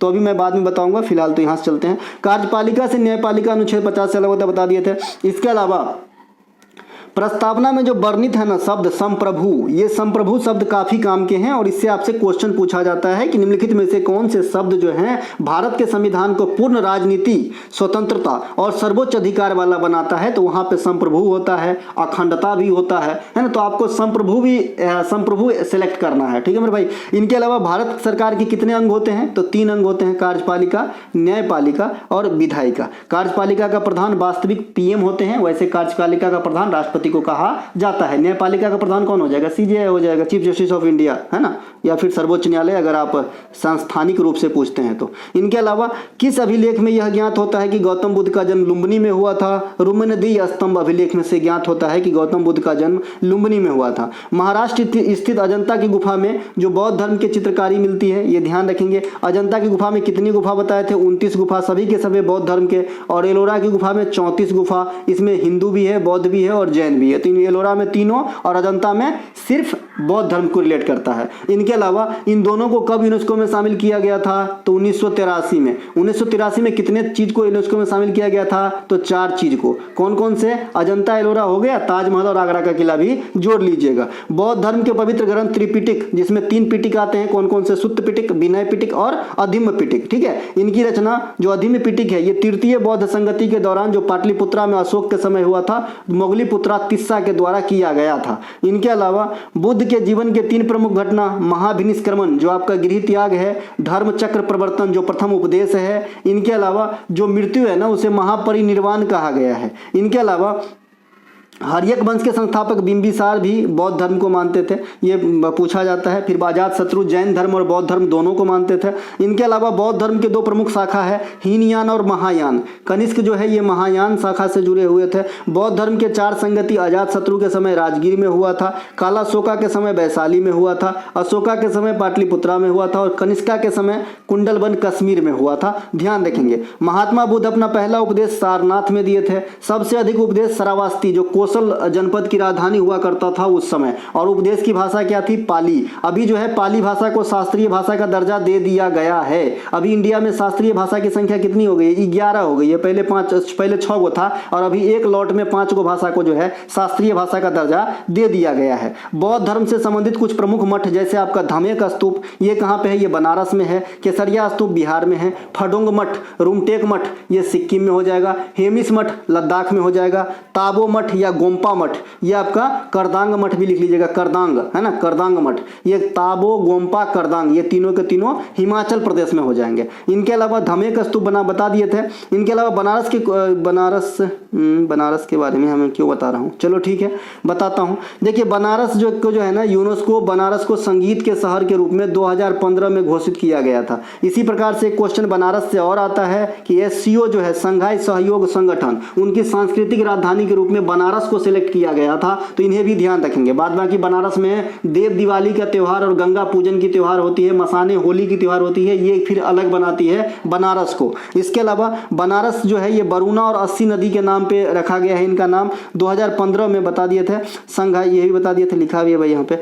इसके अलावा देखिए मंदिर से काफ़ी क्वेश्चन आता है। एक तो शैली से आता है और मंदिर के किस भाग को क्या कहा जाता है, मंदिर में देवी देवता कहाँ रहते हैं, मंदिर में हम कहाँ बैठते हैं, इससे भी क्वेश्चन आपके पास में आए हैं। इसके अलावा रेलवे आपसे जो जयंती होती है ना, हीरक जयंती, रजत जयंती, स्वर्ण जयंती, प्लेटिनम जयंती, शताब्दी, है ना, वहाँ से भी क्वेश्चन करता है रीजनिंग के फॉर्म में या फिर आपका GK के फॉर्म में। ठीक है भाई, तो उन्हें भी देख लेना है। मंदिर के गर्भगृह में देवता को रखे जाते हैं, गर्भगृह में आपका देवता रहेंगे। इनके अलावा उत्तर भारत के अधिकांश मंदिर नागर शैली में बने रहेंगे, से राम मंदिर भी नागर शैली में ही बने हैं। दक्षिण भारत के अधिकांश मंदिर द्रविड़ शैली में बने रहेंगे। नागर शैली और द्रविड़ शैली से जो मिले जुले मंदिर का उदाहरण है ना, ये जैसे वैष्णव मंदिर वृंदावन, तो ये इसको बेसर शैली कहते हैं। क्या कहते हैं? बेसर शैली कहते हैं, जिसमें नागर शैली भी हो और द्रविड़ शैली भी हो। ऐसा नहीं कि दोनों का मिक्सअप होता है, यानी जो मंदिर का समूह होता है ना, वो कुछ पार्ट बेसर में बना होता है, कुछ पार्ट द्रविड़ में बना होता है, तो ऐसे कम्बिनेशन को अपन बेसर शैली नाम देते हैं। इनके अलावा जो द्रविड़ शैली की विशेषता है ये गोपुरम है, और गोपुरम क्या होता है? एक प्रकार का लंबी गलियारा होती है। अगला है केप ऑफ गुड होप से खोज किसने की थी? केप ऑफ गुड होप की जो खोज है ना, ये बार्थोलोम्यू डायस के द्वारा किया गया था। केप ऑफ गुड के जो खोज है ये 1488 ईस्वी में किया गया था। ये पुर्तगाल के निवासी थे। बाद में एक और पुर्तगाली वास्को डी गामा भारत आते हैं इसी रास्ते से 1498 में, है ना। इनके अलावा भारत दूसरी बार वास्को डी गामा 1502 में आए थे। एक क्वेश्चन बहुत ही पॉपुलर है, हम्पी के गुफा के खोज किसने किया था? पहले सिर्फ ये पूछता था कि हम्पी की गुफा कहाँ है, अब लेकिन जमाना बदल गया है तो आपको बदल जाना चाहिए। हम्पी की गुफा का खोज 1800 ईस्वी में कर्नल कालीन मैकेंजी के द्वारा किया गया था और ये कर्नाटक में स्थित है। देखिए कर्नाटक में हम्पी के नाम से हम्पी महोत्सव का आयोजन भी होता है ना, जिसे अपन विजय उत्सव भी कहते हैं। क्या कहते हैं? विजय उत्सव भी कहते हैं, विजय उत्सव भी कहते हैं। आर्ट एंड कल्चर की बात हो गई। सांची के स्तूप का खोज जो है हेनरी टेलर के द्वारा 1818 में किया गया था। सांची का स्तूप बनवाने का श्रेय जो है अशोक को दिया जाता है। और ये कहाँ पे है, ये मध्य प्रदेश के अंदर है। मध्य प्रदेश में भरहूत स्तूप भी है, भरहूत, ये काफी पूछे जाते हैं। भरहूत स्तूप ये मध्य प्रदेश के सतना में है, ठीक है। सांची का स्तूप सांची में है। सांची का स्तूप जो है अशोक ने बनवाया, लेकिन खोजा टेलर ने। इनके अलावा जो आपका है सांची का स्तूप से क्या मैं बताने वाला था, अच्छा ये जो सांची है ना, ये सांची के नाम से इंडिया में पहला सोलर सिटी है ना, सोलर शहर है, पहला भारत का सोलर शहर सांची होगा। और सोलर गांव कौन सा होगा, मोढेरा गुजरात होगा। इनके अलावा हड़प्पा की खोज दयाराम साहनी ने 1921 ईस्वी में करा था। खनिज उत्पादन क्षेत्र नोवामुंडी और पचई खानी है ना, क्रमशः किस राज्य में स्थित है, तो झारखंड में और सिक्किम में पचई खानी, और नोवामुंडी है झारखंड में जहां लोहा मिलता है। नोवामुंडी झारखंड में प्रमुख लोहा अयस्क क्षेत्र है। झारखंड के अन्य जो है खनिज उत्पादक क्षेत्र जैसे मूसाबिनी, धोबनी है ना, पत्थरगोडा में तांबा, पंसीरा बुद्धू में लोहा, रिचगुडा बगड़ू में बॉक्साइट अयस्क यानी एल्युमिनियम पाई जाती है। सिक्किम के पचाई खानी में सीसा, जस्ता, तांबा इत्यादि पाए जाते हैं। राजस्थान की खेती काफी पॉपुलर है, यहाँ पे आप तांबा निकाल सकते हैं। अच्छा, तांबा से क्वेश्चन पूछा जाता है आपके विज्ञान में कि भाई कौन सा धातु है या फिर कौन सा तत्व है या फिर कौन सा पदार्थ है जो जीवाणुरोधी है। इनमें से आपके 4 ऑप्शन दे देंगे, फेरस दे देंगे है ना, सोना भी दे देंगे, तांबा भी दे देंगे, कॉपर है ना। तो आपका कॉपर आंसर हो जाएगा। कॉपर को जीवाणुरोधी माना गया है, इसीलिए आपको सलाह दिया जाता है कि कॉपर के पात्र में आप पानी पिए, खास करके रात में शीत में छोड़ा हुआ पानी तो बहुत ज्यादा फायदा करता है। लेकिन कहाँ हो पाता है, यहाँ तो 10 रुपये वाला प्लास्टिक के बोतलें ना हो रहा है ना भाई। इनके अलावा मध्य प्रदेश के मलाजखंड तरेगांव है ना, ये जो है तांबा के लिए प्रसिद्ध है। और तांबा सबसे ज्यादा उत्खनन अभी मध्य प्रदेश में ही होता है वर्तमान समय तक। आंध्र प्रदेश के नेल्लोर, गुंटूर, झारखंड के कोडरमा से नाम से पता चल गया होगा कि यहाँ क्या मिलेगा आपको, अबरख मिलेगा। अबरख उत्पादन में चीना प्रथम स्थान पे है, इंडिया का सेकेंड स्थान हो गया है, ध्यान रखेंगे। इनके अलावा अबरख जो है अभी वर्तमान समय तक सबसे ज्यादा आंध्र प्रदेश में खोजे जाते हैं। इनके अलावा वर्तमान में सबसे अधिक लोहा उड़ीसा राज्य खोजते हैं, तांबा मध्य प्रदेश राज्य खोजते हैं, और कोयला जो है छत्तीसगढ़ राज्य में उत्पादित किए जाते हैं। लेकिन कोयला का सबसे ज्यादा भंडारण अभी भी झारखंड में है। विजयनगर साम्राज्य के अधीन संगम वंश के किस शासक ने होयसल को जीतकर विजयनगर में मिलाया था। ये सब रेलवे बेस्ड क्वेश्चन है पूरे, है ना, जो मैंने अन्य क्लास में भी कहीं कराए हैं। लेकिन ये सब के सब क्वेश्चन जो है आपका रेलवे प्योरली पूछता है ना। तो ये आपका हरिहर प्रथम हो जाएगा। इनके अलावा विजयनगर साम्राज्य की स्थापना 1336 में हरिहर एवं बुक्का ने करवाया था। विजयनगर साम्राज्य पे कितने वंश आए थे भैया, 4 वंश आए थे। और चारों वंश में से कृष्णदेव राय का वंश आपको जरूर याद रखना है, तुलुवा है ना। ये 4 वंश कौन कौन से है ये बात करते हैं। विजयनगर साम्राज्य के प्रथम वंश है संगम वंश। इसकी स्थापना हरिहर प्रथम ने किया था। 1336 से 1356 तक शासन किए थे। इन्होंने होयसल को जीतकर विजयनगर में मिलाया था। संगम वंश की प्रारंभिक राजधानी एंडीगोंडा, द्वितीय राजधानी विजयनगर था, ठीक है, जिससे नाम से मशहूर हुआ विजयनगर साम्राज्य। तो अगर आपको कल से कोई पूछे कि भाई विजयनगर साम्राज्य में होयसल को सर्वप्रथम किस राजा ने जीता था, तो आप क्या कहोगे, हरिहर प्रथम के द्वारा। इनके अलावा विजयनगर साम्राज्य के 4 गो वंश आपके सामने हैं। ये कौन है भैया, सबसे पहले हरिहर प्रथम का संगम वंश, सुलुवा नरसिंह का सुलुवा वंश, तुलुवा नरसिंह का तुलुवा वंश, और अरबिदु वंश तिरुमल का, ठीक है। तो ये 4 गो वंश है। मैंने तुलुवा और सुलुवा को जो है संस्थापक याद रखने के लिए बता दिया हूं, नरसिंह में सरनेम जोड़ दीजिए बस। इनके अलावा विजयनगर साम्राज्य पर सबसे अधिक प्रभाव डालने वाला शासक कृष्णदेव राय है। इन्हीं को पढ़ने रहता है अपने को इस चैप्टर से, ठीक है। कृष्णदेव राय के काल में पुर्तगाली यात्री डोमिनिक पायस भारत आए थे, जो तुलुवा वंश के थे। कृष्णदेव राय के दरबारी कवि को अष्टदिग्गज कहा जाता था, और अष्टप्रधान जो है शिवाजी के दरबारी कवि को कहा जाता है, ठीक है। आमुक्तमाल्याद जो आपका तेलुगु भाषा में लिखा गया कविता है, जाम्बती कल्याणम जो संस्कृत भाषा में लिखा गया है, तो ये सभी के सभी कृष्णदेव राय के द्वारा लिखा गया था। हजारा मंदिर ये कृष्णदेव राय ने बनवाए थे। आंध्र भोज कृष्णदेव राय को कहा जाता है, और आंध्र केसरी जो है टी प्रकाशम को कहा जाता है ना, टी प्रकाशम को आंध्र केसरी कहा जाता है, और आंध्र भोज कहा जाता है कृष्णदेव राय को। विजयनगर साम्राज्य के समय जो तालीकोटा का युद्ध 1565 में हुआ, यह विजयनगर साम्राज्य के पतन का कारण बन गया, ठीक है, इसे ध्यान रखेंगे। इस समय जो है शासक सदाशिव राय थे, और राम राय जो है युद्ध का नेतृत्व किए थे। विजयनगर साम्राज्य के विरुद्ध लड़ने वाले राज्यों में अहमदनगर, बीजापुर, गोलकुंडा और बीदर शामिल था। जैसे आपको त्रिकुटी संघर्ष में पूछा जाता है, पाल प्रतिहार और राष्ट्रकूट, इसी प्रकार से अगर आपसे पूछे भैया कि विजयनगर साम्राज्य में जो युद्ध हुआ है ना, तो उस युद्ध में कौन कौन शामिल थे एक पक्ष में, तो अहमदनगर, बीजापुर, गोलकुंडा, बीदर। इसके अलावा त्रिपक्षीय संघर्ष यहाँ पे लिखा भी गया है, पाल प्रतिहार और राष्ट्रकूट, ठीक है मेरे भाई। इनके अलावा किस नियम में यह कहा गया है कि एक ही परमाणु में 2 इलेक्ट्रॉन में क्वांटम संख्याओं का एक समान सेट नहीं हो सकता है? तो ये पॉली का अपवर्जन सिद्धांत कहता है। पॉली के नियम के अनुसार एक कक्ष में 2 इलेक्ट्रॉन में विपरीत स्पिन चक्रण होती है। ठीक है मेरे भाई। इनके अलावा रेडियो सक्रियता की खोज हेनरी बैकुरल ने किया था। कृत्रिम रेडियो सक्रियता जूलियट के द्वारा खोजा गया था। इनके अलावा रेडियो सक्रियता को कौन से काउंटर से मापते हैं? तो गेंगर मूलर काउंटर से मापते हैं। क्वांटम सिद्धांत का वर्णन मैक्स प्लांक ने किया था।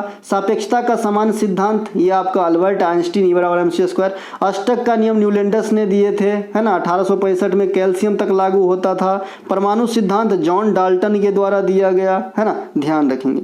निम्नलिखित में से कौन सा एक सनराइज उद्योग का उदाहरण है? तो दूरसंचार उद्योग जो है ये सनराइज उद्योग का उदाहरण है। सनराइज उद्योग जैसे सूचना प्रौद्योगिकी, दूरसंचार, खाद्य प्रसंस्करण इत्यादि जो है ये आपका नहीं, सनराइज उद्योग में दूरसंचार ही आएगा, खाद्य प्रसंस्करण भी अलग है। इनके अलावा ये इसलिए लिखा गया है कि सनराइज उस तात्पर्य भविष्य में इन सेक्टर में रोजगार सृजन और व्यवसाय वृद्धि होने के पूर्ण संभावना, जैसे मतलब कह रहे हैं कि जो सनराइज उद्योग है ना उनमें भविष्य में आपका जो है रोजगार के लिए जो है उन्नत सेक्टर है। इसी प्रकार से खाद्य प्रसंस्करण, सूचना प्रौद्योगिकी, जैसे अभी आपने IT इंजीनियर है, साउथ के पिक्चर में खाली IT इंजीनियर ही रहता है। इनके अलावा प्राथमिक सेक्टर में वैसे गतिविधियों को शामिल किया जाता है जो डायरेक्ट जमीन से जुड़ा हुआ हो। सीधी बात, इतना ही ध्यान रखना है। जैसे कृषि, खनन, मत्स्य पालन, वानिकी, डेयरी, ये सब क्या है? जमीन से जुड़ा हुआ काम है। जो द्वितीयक सेक्टर है ना, इसमें उद्योग धंधा को शामिल किया जाता है जो प्राथमिक सेक्टर पे डिपेंडेबल होता है। यानी कच्चा माल तो चाहिए ना भाई उद्योग के लिए, तो इसे अपन द्वितीयक सेक्टर कहते हैं, है ना।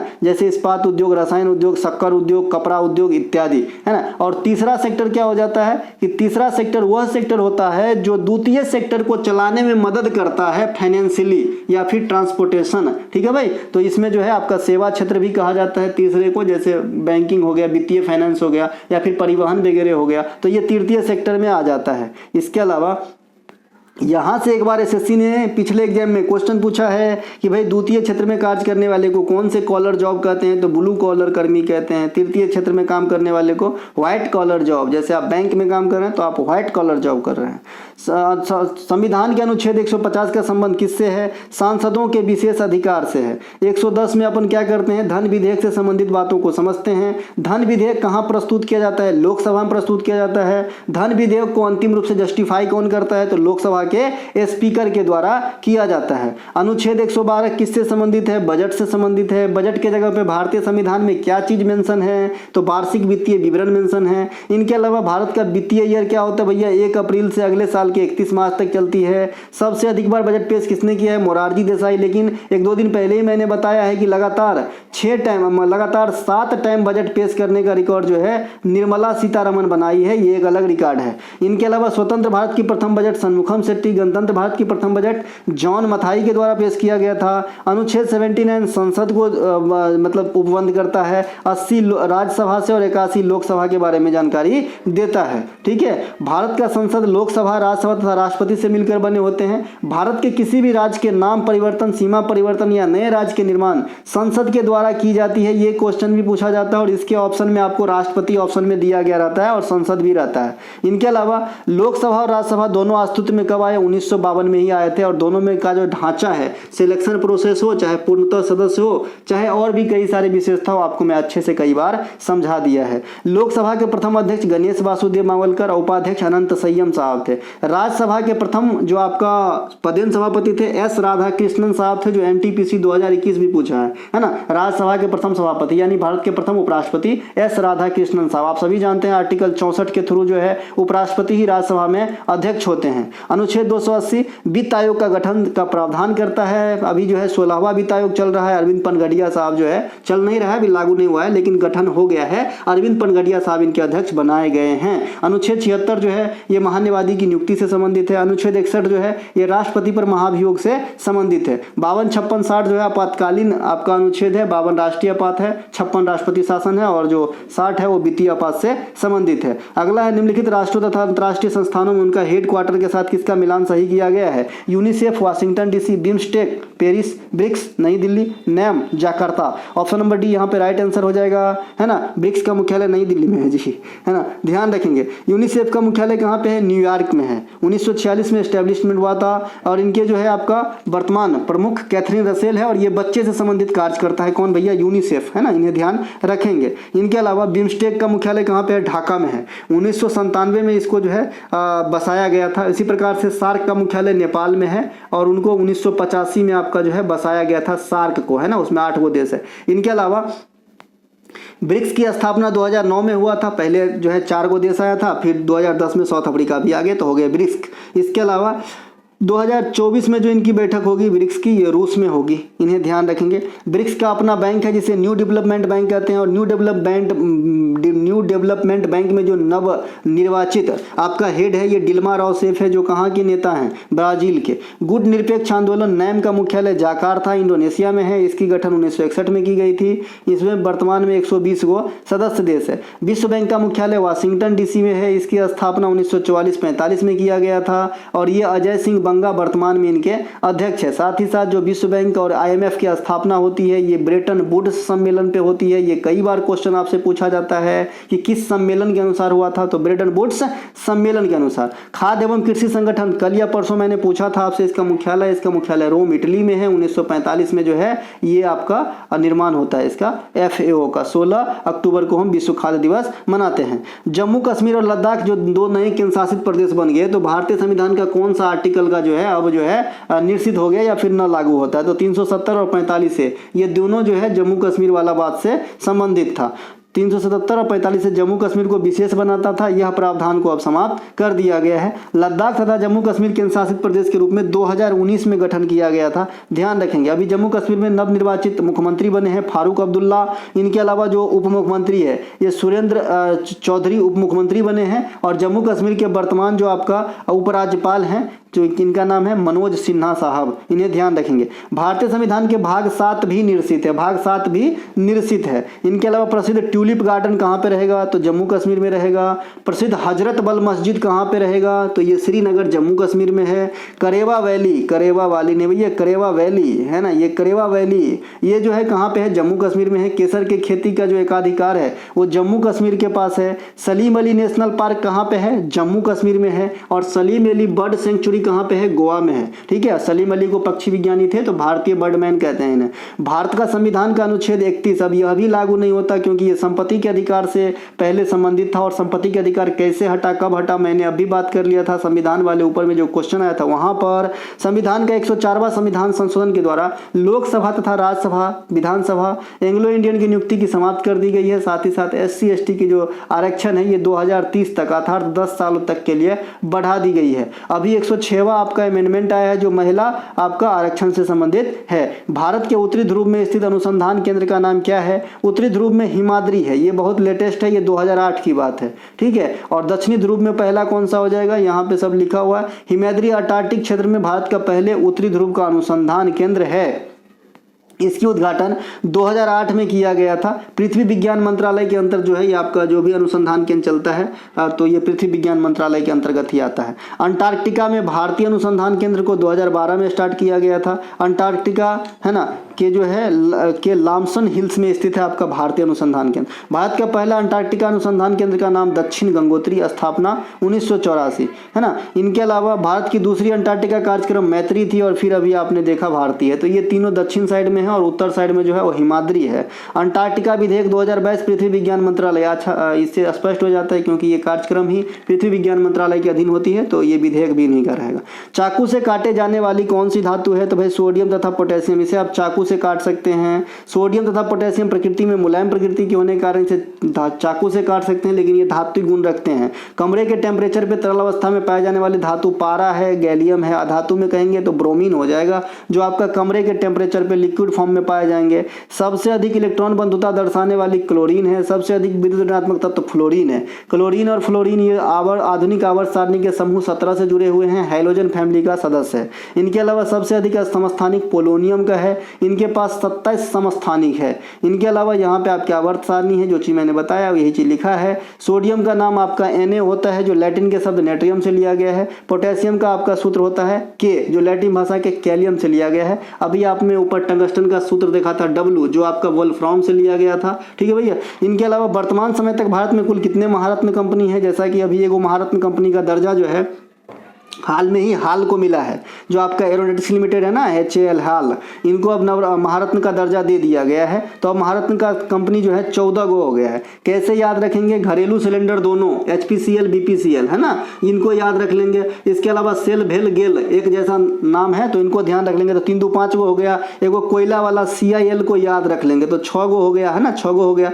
एगो NTPC जो पावर उत्पादन करता है, और इसको हम पहले NTPC का परीक्षा हम पहली बार सुने ना, तो हमको लगा कि बिजली वाला परीक्षा की बात कर रहा है ना। बाद में पता चला कि ये तो कुछ और ही मामला है। ठीक है, तो NTPC भी तो 7 गो हो गया। इसके अलावा आप याद रखेंगे सेल भेल गेल हो गया, ONGC जो गैस वाला है, ONGC यहाँ से देखिए कैसे याद रख सकते हैं अपन, सेल भेल और गेल है ना, GAIL गेल। तो ये 3 गो एक साथ याद रखें एक लॉट में। इसके अलावा NTPC तो और CIL कोयला वाला ये काफ़ी पॉपुलर है, तो ये 5 गो ऐसे ही याद हो जाएगा। मैंने कहा घरेलू जो आपका सिलेंडर यूज करते हो, Hindustan petroleum corporation limited HPCL, एगो BPCL भी होता है, आगे कहीं मिलेगा BPCL है ना। तो ये जो है 7-8 को तो ऐसे ही याद हो जाता है। ये देखिए BPCL है, भारत पेट्रोलियम कॉर्पोरेशन लिमिटेड, तो ऐसे ही याद हो गया। इसके अलावा जो नया नया बना है पावर ग्रिड कंपनी वाला है ना, पावर फाइनेंस कॉर्पोरेशन वाला, तो ये 2 गो ऐसे याद रख लेंगे। फिर ग्रामीण एरिया में जो आपका इलेक्ट्रिफिकेशन कॉर्पोरेशन है REC है ना, तो 8 9 10 11 को तो ऐसे ही याद हो जाता है। बाद में जो बच जाता है उसे आप याद कर लेंगे। ठीक है, ये आप PDF लेंगे तो मिल ही जाएगा, वहाँ पे ये रहेगा ही। तो हम मिलेंगे अगले वीडियो में, तब तक के लिए जय हिंद। जिनको अच्छा लगा हो लाइक जरूर करें, अपने दोस्तों को शेयर जरूर करें। फिर से मैं वही बात बोलूँगा कि आप किसी का भी अगर पेड क्लास भी पढ़ रहे हो ना, तो पढ़ो बेटा, लेकिन मेरे कंटेंट को ना कम मत वैल्यू देना। मैं फ्री में भले पढ़ाता हूँ यूट्यूब पे, इसका मतलब ये नहीं कि कंटेंट में मैं कुछ भी पढ़ाऊँगा। मैं वही चीज़ आपको पढ़ाता हूँ जो काम की है, और उतना ही बात करता हूँ जो सीधे point two point computer screen के अंदर नजर आए। ठीक है भैया, तो मन से पढ़िए, सफल हो जाएंगे, घर परिवार का नाम रोशन करेंगे। तो मतलब लॉन्ग लास्टिंग फ़ायदा आपको ही होगा और आपके परिवार को ही होगा। तो पढ़िए मन से। ठीक है, कोई सा भी कंटेंट चाहिए डिस्क्रिप्शन में लिंक है, आप बाय कर सकते हैं। हम मिलेंगे अगले वीडियो में। जय हिंद दोस्तों।